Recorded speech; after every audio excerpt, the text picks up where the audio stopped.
I'm going to show you how to remove your magnetic lock without destroying your cabinets. You can see that's on there pretty solid. There's no way it's coming off. You're going to get your hair dryer out and you're going to put it on high heat. And we're going to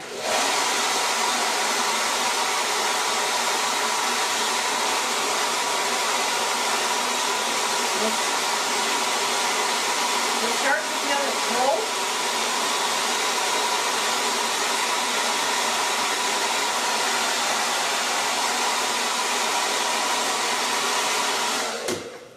Start to feel it pull off. There you go. No damage to your cabinets. All the adhesive is still on the lock.